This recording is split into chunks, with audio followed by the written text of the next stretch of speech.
We'd like to start today by acknowledging that we're on the unceded sovereign lands of the Gadigal people and pay our respects to elders past and present. This always was and always will be Aboriginal land. Hey, welcome to So You're Disabled.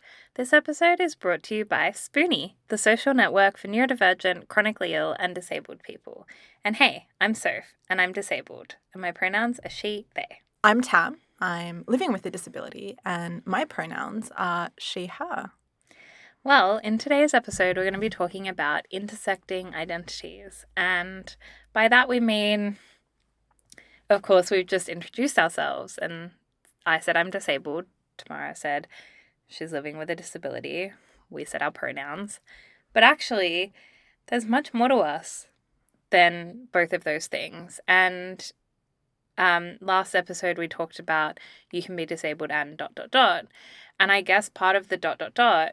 for us, and an extension of that, is thinking about how, often we talk about disability in this way, and there's a view of disability that it's just this one look, but actually there are many intersections of identity that impact our experiences as disabled people or people living with disability. One of those is coming from ethnic backgrounds and the additional pressures of coming from families where, they've come from struggle, they've come from oppression, and how that then informs the unlearning you have to do, the grace you have to give yourself when you are disabled and you just don't have the energy. Yeah, it's really tough, especially when you do come from migrant ethnic families. So, I was raised in a household where sick days or, the concept of not going to uni and not getting a good job is just, unheard of. You cannot do that. That's, the worst thing you can possibly do. So I was very much raised, you get up, you go to school because that's your job now. There is no such thing as getting a side job because you can only focus on school. And then after school, you have to go to uni. So this was a big thing in my family because as migrants, they were, my mum in particular, she moved here when she was 7 and she came from nothing. They escaped the south of Italy because of poverty, right? So she was forced to work. So neither one of my parents went to uni, so it was a really, really big thing for them that both my brother and I did. And then the expectation is you have to get a really good job. And that's how success is defined, through those lens. And I guess for me, the intersection of having that with my disability, it's quite difficult because it's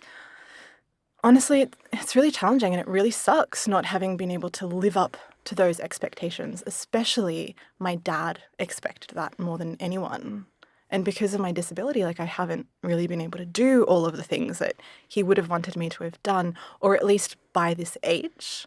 Yeah, I share that in that from my dad's family. My dad and I are descendants of Holocaust survivors. My dad was actually born during the Holocaust, but here in Sydney after his mum had fled. And so coming from that family, I still carry intergenerational trauma, but also the impact that had on, his view on, you just work. A lot of his life was work. He loved what he did. And, but also there was no other thought in his mind about how you would spend your time. It's just work. Work is everything. Yeah.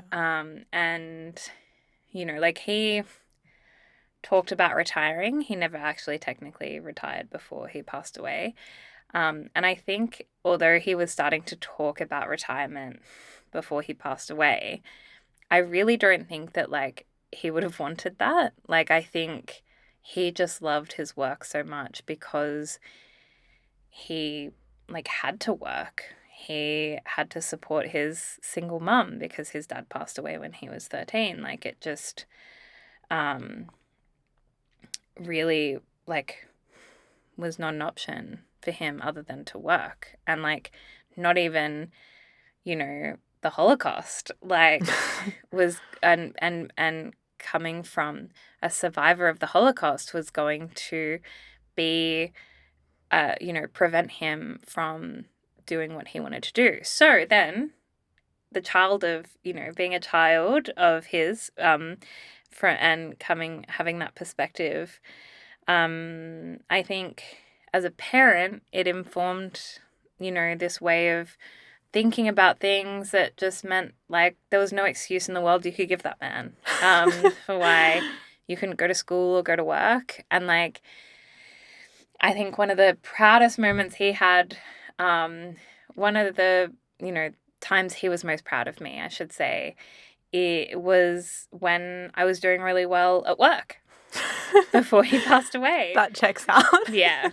So, or like whenever I do really well at school, like, Yeah. I mean, which didn't happen often, to be honest, because the way that the education system was, at least at the time that I was going through school, was really did not cater at all to like neurodivergent students. So it was really a big struggle for me. Oh my God, this reminds me, speaking of dads and not doing well at school, every single time reports were sent home, it was the biggest night. No. It was like World War III. You wanted to like intercept that before it got to them. I did. Yeah. I vividly remember I used to like cry to my mum and be like, Mum, I'm so worried. Like, what's Dad going to say? Like, what's Papa going to say? Because that's what I would call him, right? And I'll never forget, there was one year where I actually did really well for the first time in my life in history because I enjoyed history. So I got an A and like my dad was so proud of me. And then everything else was a D or an E.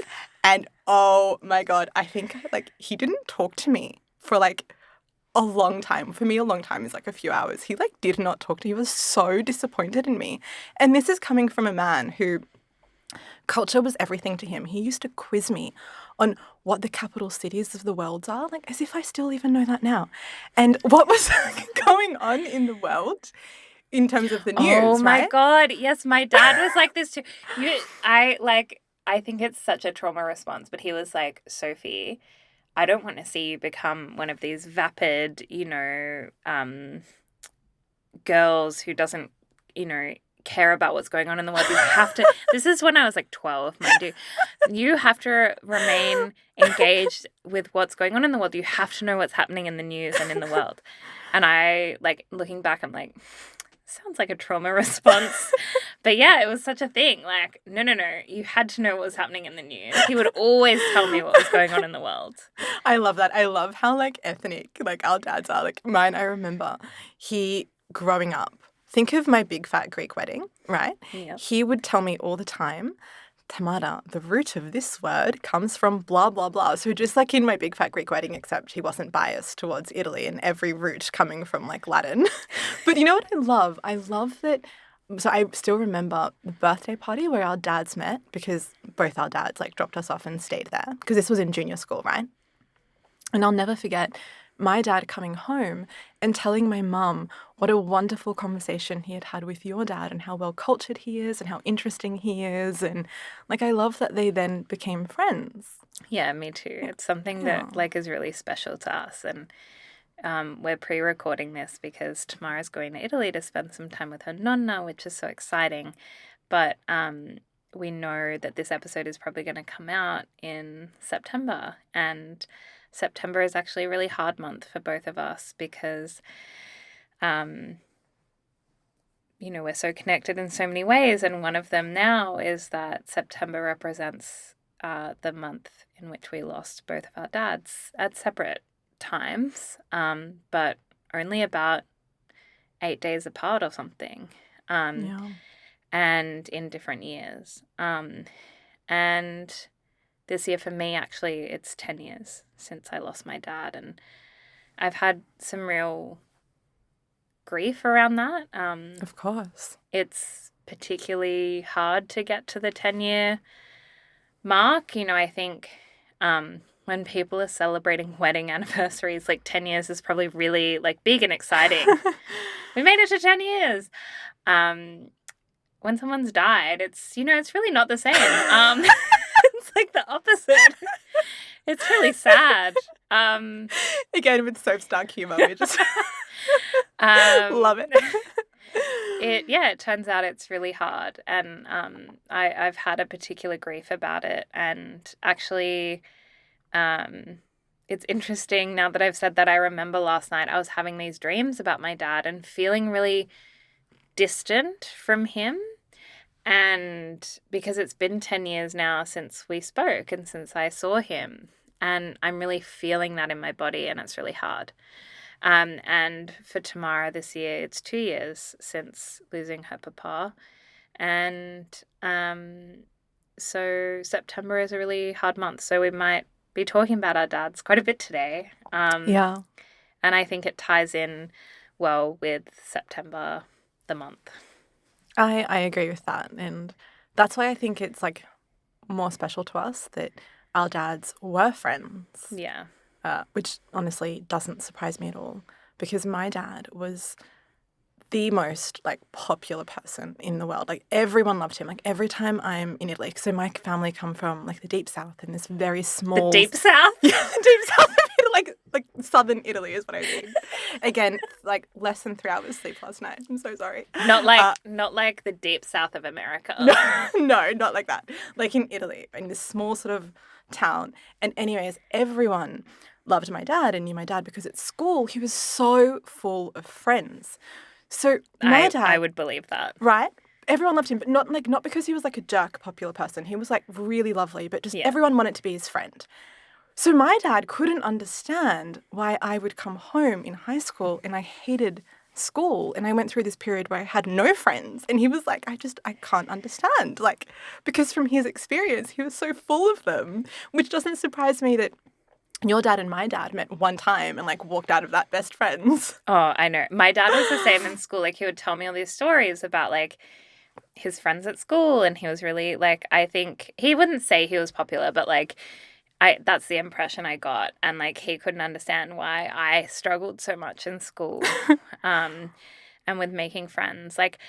But the most random stories my dad would tell me about school. And actually it's really sweet. Like some of his friends from even primary school are now like in touch with me, and we stay in touch and talk about dad and share stories, and it's really lovely. But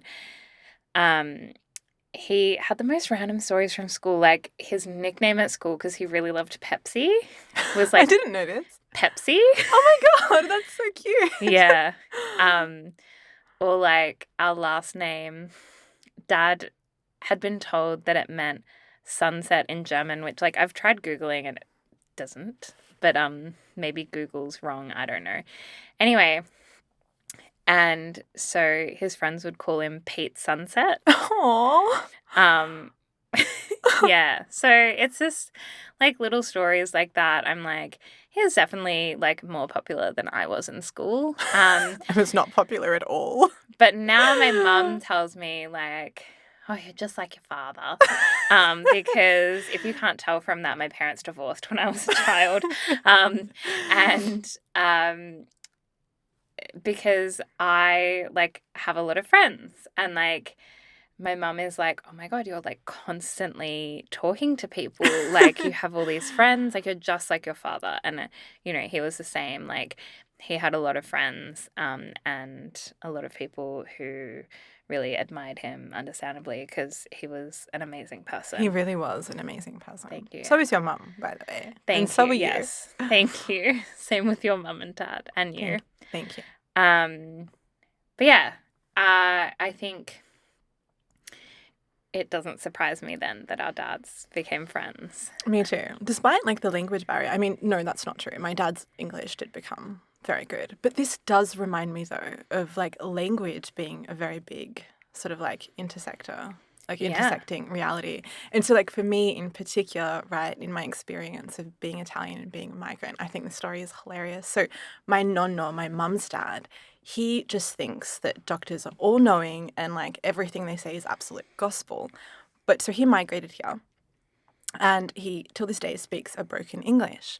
But he went to this doctor this one time and he's convinced that the doctor told him that he has to wake up in the middle of the night and take fish oil tablets, which he does consecutively every single night. And like, despite the fact that we've told him, no, you don't have to do that, he is absolutely convinced that this is helping his health, and it's the secret as to why he's turning 91 soon.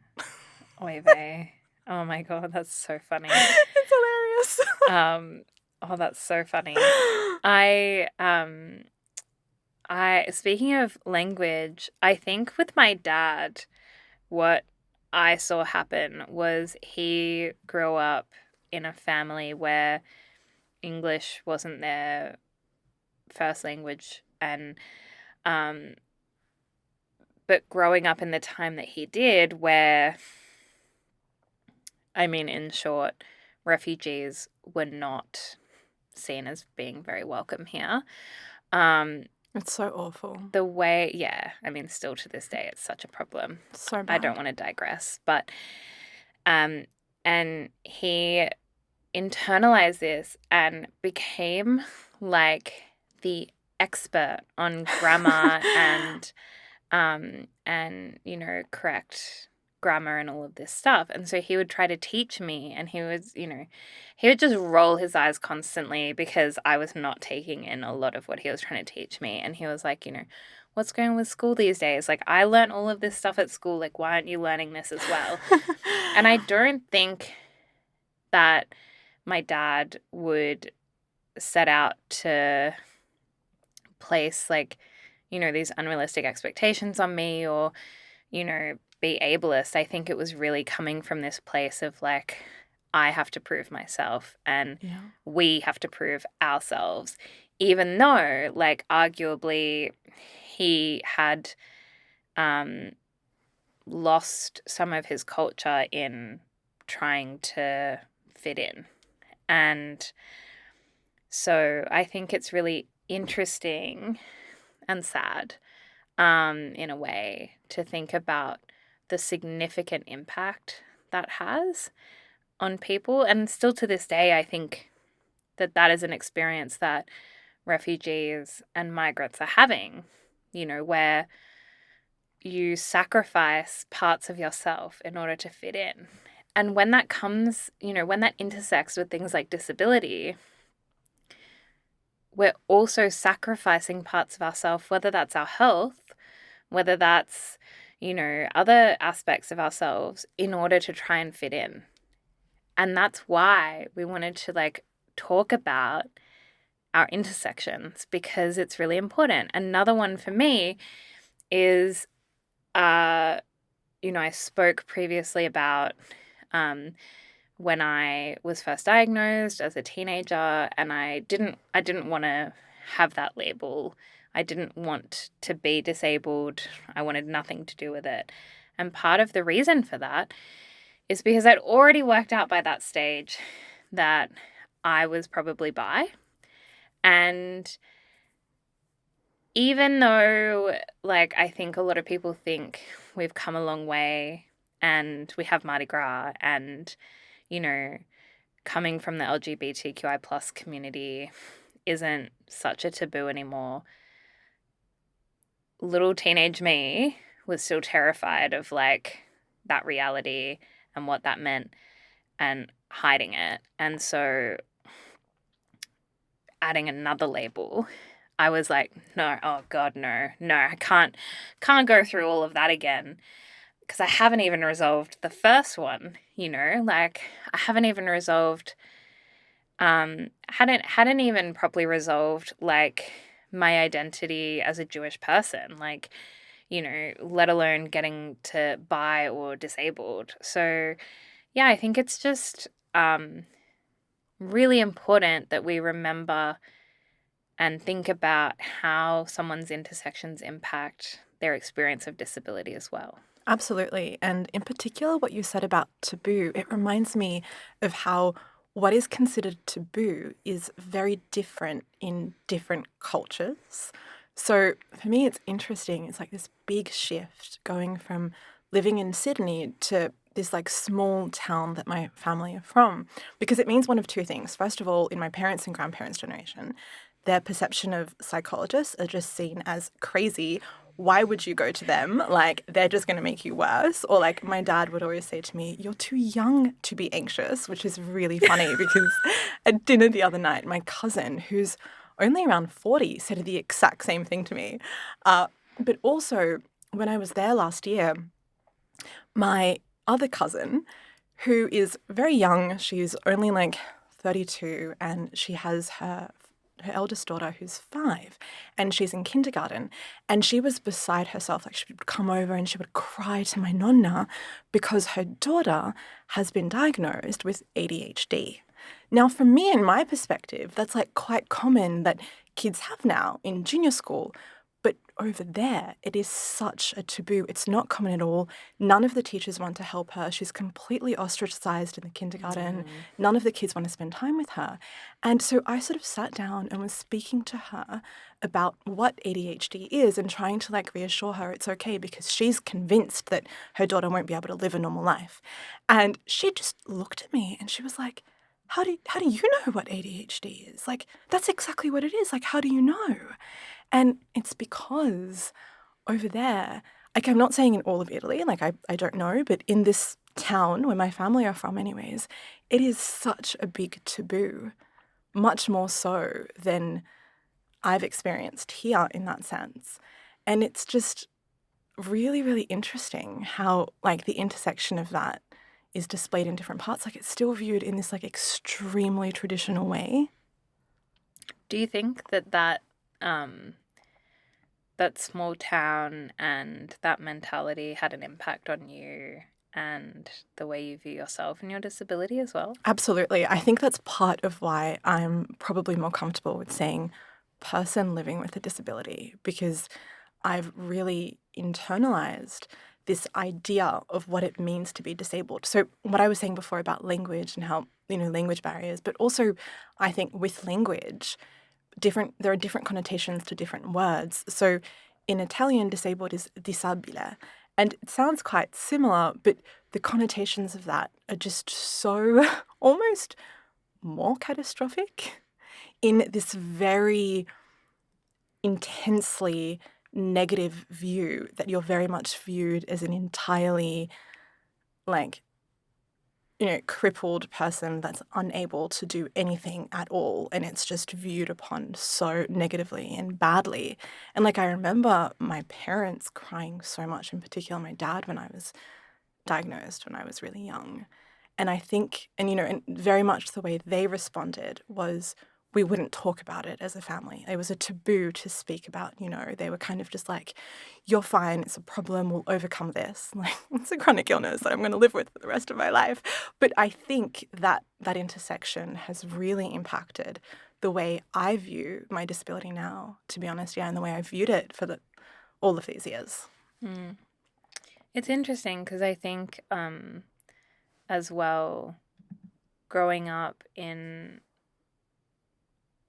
like my dad's Jewish, Holocaust survivor. My mum is Irish, Scottish, and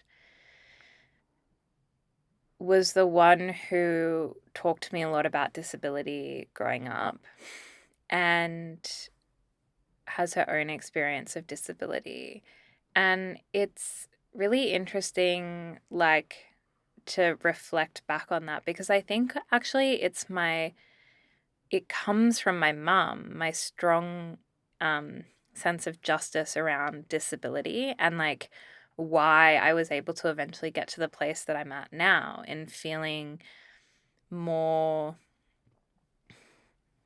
okay with it, because she, from when I was very young, would push back and would fight back against ableism. I love that. Yeah. And so that was a behavior that was modeled for me. And like as a child, I very much remember being like, oh no, like don't like rattle the cage too much, like don't I didn't like confrontation. But actually, she was modeling for me the behavior that now I guess have taken on in a way, because I'm like, no, like, fuck this. Like, and it needs to change. And, I've seen, in her lifetime, the impact of ableism and the impact it's had in her life, and you know and then the impact that's had on me, and then my own experiences of ableism as well. So yeah, I think it's very interesting how much our home and our culture and the people around us can impact on our experiences as well. Absolutely. And I love that about your mum, by the way. Thank you. And also, I forgot to mention that for me as well, the intersection of my own disability when it's visible versus invisible and like the different experience there.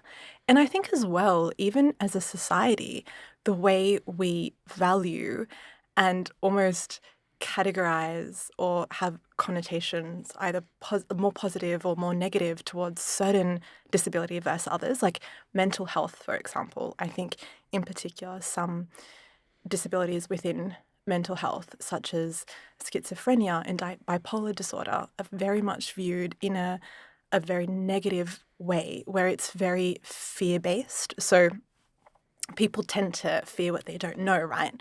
So rather than wanting to learn and educate themselves and understand more about these disabilities, I feel like there's still this very sort of normalized view of, oh, those people are just crazy, like, let's just stay away from them, rather than, I think, certain physical disabilities where it's viewed with sort of more pity connotations and views.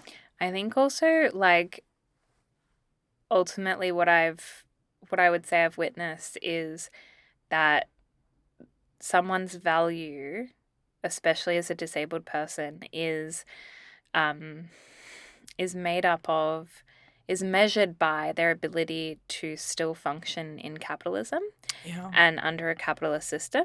So people that are able to still work are viewed in a much more positive light than people who aren't. And so where that ties into what you were just saying is, I know that there's a recent statistic I saw about people with schizophrenia, where it was something like, most people with schizophrenia are not able to often find ongoing full-time work.